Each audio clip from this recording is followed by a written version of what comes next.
ఉందా అంటూ ఎన్నోసార్లు అడిగావు కదా. అది ఈ సమయం నీ జీవితంలో వచ్చింది బిడ్డ.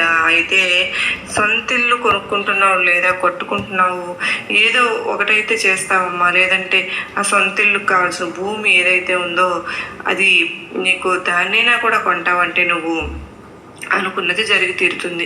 ఇక మూడవ శుభవార్త ఏదైతే ఉందో అది నీ అనారోగ్య సమస్యలు ఏవైతే ఉన్నాయో ఎప్పటి నుంచో నయం కావడం లేదు అని అనుకుంటున్నావు, లేదంటే ఇప్పుడు తగ్గుతాయి అమ్మాయి, మళ్ళీ మొదలవుతాయి. అలాగా అనారోగ్యంతో ఎప్పటి నుంచో నువ్వు విలువిల్లాడిపోతూ బాధపడిపోతూ ఉన్నావు కదా, అవన్నీ కూడా ఇప్పుడు తగ్గిపోతాయి, ఇప్పుడు దూరం అయిపోతాయి. దానికి సరైనటువంటి మందు దూరం నీకు దొరుకుతుంది, లేదా ఒక డాక్టర్ నీకు పరిచయం అవుతారు. కనుక నీకు సంపూర్ణ ఆరోగ్య సమస్యలన్నీ తీరిపోయి సంపూర్ణ ఆరోగ్యం నీకు ఆ సమస్యల నుంచి పరిష్కారం అనేది ప్రాప్తిస్తుంది.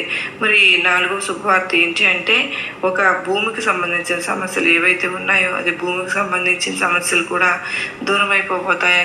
ఇక అంతేకాకుండా మరి దీంతో పాటుగా నీకు ఏమైనా కోర్టు సమస్యలు ఏవైతే ఉన్నాయో అవి కూడా దూరం అయిపోతాయి ఉన్నాయని సాక్షాత్తు నీ బాబాని నేను ఈ నాలుగవ శుభవార్త ఇక ఐదవ శుభవార్త విషయానికి వచ్చినట్లయితే నీ భవిష్యత్తు పరంగా ఆర్థిక పరంగా అభివృద్ధి అన్నది చెందబోతున్నావమ్మా. అప్పులన్నీ కూడా తీరిపోయి ఈ సమయంలో నీకు అలాగే నీకు రావాల్సిన డబ్బు ఏదైతే ఉందో అది కూడా నీకు రాబోతుంది.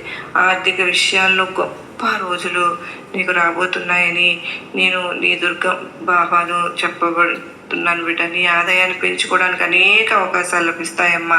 అంటే ధన ద్వారాలు తెచ్చుకోబోతున్నాయి. నువ్వు ఊహించిన విధంగా డబ్బు సంపాదన రాబడి అన్నది నిన్ను వెతుక్కుంటూ వస్తుంది. ఎందుకో తెలుసా, అక్కడ నిన్ను ఆశీర్వదిస్తుంది సాక్షాత్తు నీ బాబానమ్మా. నీ బాబా సాక్షాత్తు నీకు చక్కగా ఆపద నుంచి రక్షించి కోరిన కోరికలు తీర్చేయటానికి నీ తండ్రి ఆశీర్వాదం నీ మీద ఉంది. కనుకనే ఇన్ని శుభవార్తలు నీకు చేస్తున్నాను బిడ్డ. సొంత ఇంట్లోకి అడుగు పెట్టబోతున్నావు. ఎవరికైతే ఇక పెళ్ళిళ్ళు జరగలేదో వాళ్ళకి పెళ్ళిళ్ళు జరిగిపోతాయి. ఆరోగ్యాన్ని మించిన మహాభాగ్యం ఏదైనా ఉందా? దీర్ఘకాలిక రోగాలతో ఎంతో నలిగిపోయి సతమతం అయిపోయావు, అవన్నీ ఇప్పుడు దూరం అయిపోతున్నాయి. సంపూర్ణ ఆరోగ్యంతో ఉండబోతున్నావు. అలాగే నీకు కోర్టు సమస్యలు ఏమైనా ఉన్నా కూడా అవన్నీ కూడా సమస్య పోయి దూరం అయిపోతాయి. ఇక మరీ ముఖ్యంగా డబ్బు లేనిదే అసలు జీవితమే గడవడం లేదు కదా బిడ్డ. నీకు ప్రతి ఒక్కరికి కూడా డబ్బు ఉంటేనే జీవితం మొదలవుతుంది, క్షణం గడుస్తుంది.